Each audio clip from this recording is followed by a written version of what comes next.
Today here on All In with Bryan Weatherford, we're going to speak with a gentleman who's in the industry that I promise you most people have heard of and most really don't know exactly what that is, and they certainly don't know why, if they're in the business world, they should consider doing this as well. We're talking podcasting. That's right, the podcasting business here today on All In with Bryan Weatherford. We're going to talk with K.Lee Marks. K.Lee's the guest with a podcast farm. K.Lee, welcome aboard, sir. How are you today? I'm so happy to be here with you, Bryan. Thanks for having me. Well, thank you very much for being here, man. Let's get into it. So podcasting has been around for a while. It just gets bigger and bigger and bigger. But going to your background, when I was looking at the notes, you have a pretty varied background yourself prior to this. You've worked internationally. You have a little music background. Tell us what you did before you got where you are today. Absolutely. Well, it's been a long journey, and I've been all over the place. I actually lived in Mexico for about 8 years and had a record label there where I worked with musicians and youth from the local communities and kind of combined the two into like a school. And, you know, that set me off working for nonprofits, and eventually found my way here to Austin, working with tech startups and communications, and then eventually a record label. And that all snowballed into podcasting now. Goodness gracious, now that is quite the background. One of the things I was teasing there on the intro is the fact that businesses, I mean, again, we've all heard of podcasting, but a lot of businesses don't understand why it could be important to their success as far as another great marketing tool, if you will. Let's get into that. Why should businesses look into podcasting to help themselves out? That's an awesome question. Where to begin? I think that honestly, we're all trying to amplify our message, our story, our offering. We're trying to create impact in the world, and podcasts are putting the power of a radio station in our pocket.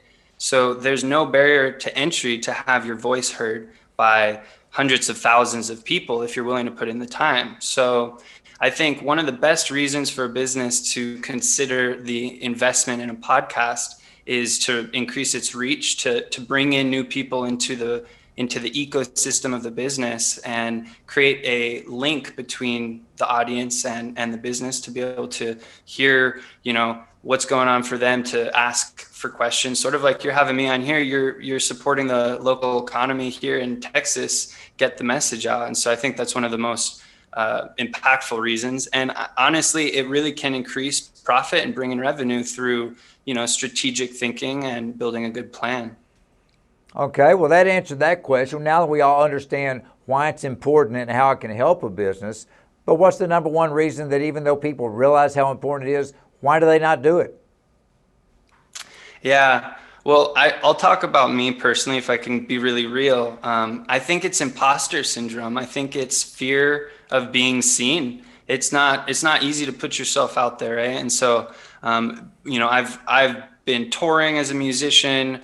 I've been on different public event stages. I've had to get comfortable with that, you know, being seen. And I think a lot of people are afraid of that aspect, and it's understandable. It's a vulnerable thing. And I think, you know, bringing in a coach or bringing in a community of supporters around you while you're building a podcast and putting your voice out there, if you don't have experience, is a great way to prevent that. And then the other reason is just the technical headache of wires and gear, and how do you upload it to iTunes, and how do you get people to hear it, and how come my download numbers aren't growing? So I think the chaos and the confusion, you know, coupled with being alone in the process, keeps people from really reaching success.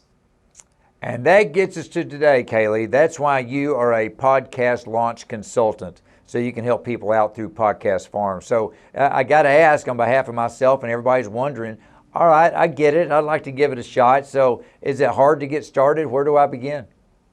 I feel silly answering that question because I would consider you a master and an expert in this area. But if I was to advise anyone to how to start today, I would start by brainstorming a list of your favorite topics. And even if you don't want to start a podcast, if you just want to get to know yourself better and have a rich blueprint for future projects, sit down and write a list of 30 topics that you love, and then write a list of 30 people in any space, in any expertise, in any field that you're inspired by, and then start to try and connect the dots and build a dream interview list. I think that would be the first step. And then the second step, if you actually want to make progress, is to get that out to people. And there's a number of software and tools out there that you can use to do it. That's what I teach people all the time. One free one is Anchor. And that makes it very easy to even use your phone and start putting out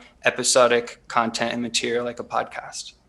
So it all begins with content. Is what I'm hearing. You want to come up, create your own content, and then maybe go find experts in the field that you're interested in. Because frankly, it's a lot easier to interview someone that you're interested in that topic than if you know a little bit about it. But you have that commonality before you even get started. But I think you're exactly right on one of the things you mentioned. One of the big deterrents for people, even someone who likes to talk, like I like to talk, you get a little intimidated on the technical end. So that's something you're out there to help people with side by side as well. They want to start with a basic Anchor, that's okay. But can you help walk them up to the next level and get them even more into it through the technical side as well?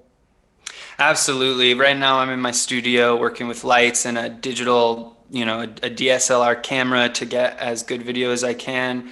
After you produce your content, editing it so it's in the most digestible form possible. It sounds, up to par with professional podcasts, all those things. There's a lot of resources that I have available that are out there on the internet to do, to improve your sound quality in your show. And really, like you said it, content is the core, it's the essence. And if your content is good, even if your audio quality isn't the best ever, people can still consume it.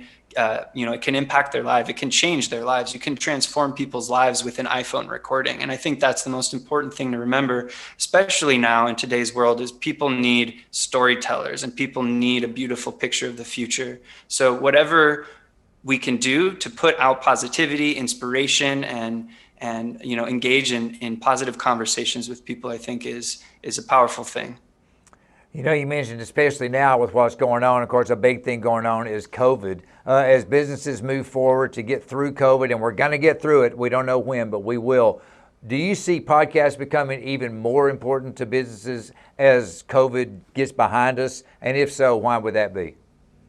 Well, one example would be Spotify, right? So Joe Rogan just moved exclusively to Spotify. Spotify then is introducing video and a whole revamped podcasting, ecosystem there. So I think that's one example where podcasts are directly affecting, in the billions of dollar market, they're affecting businesses' strategic direction. So, the microphone is out there for anyone to grab. And really the only thing that dictates success would be, what are you offering to the world that they can consume? And I think that's a great example of it right there. I think it's a great example as well. And again, for people just wanting to get started, head on to the podcast forum to help you out. I only have about a minute left, but how long does it take? If I'm going to work with you, what's the time period I need to set aside to get into this to make sure I can do it properly? Absolutely. I like to work with people on an 8-week program, and I take them from podcast idea to podcast host in 8 weeks, right? So all that we have to do is have a good idea, and those ideas will become the seed for our podcast. That was pretty impressive there. So that was visual content, I guess is what we would say there. K.Lee Marks, everybody. I mean, he is a guru. He's an expert on this stuff. He can help you as well. Either as you can have an individual wanting to get your word out there, but again, it's so important for businesses to get their word out there today, more so than ever. So 10 seconds left. You want to offer me one more tip before we sign off? Why should someone do a podcast? Someone should do a podcast because you know that you have something important to share and you need to share it. That's fair enough, folks. Every person has a name. Every name has a story. Get your story out there with a podcast. And if you need some help, none better than the podcast farm. K.Lee Marks, sir, thanks for being with us today. Continued success with your farm. And we were very blessed to share your story today. Take care. Bless you.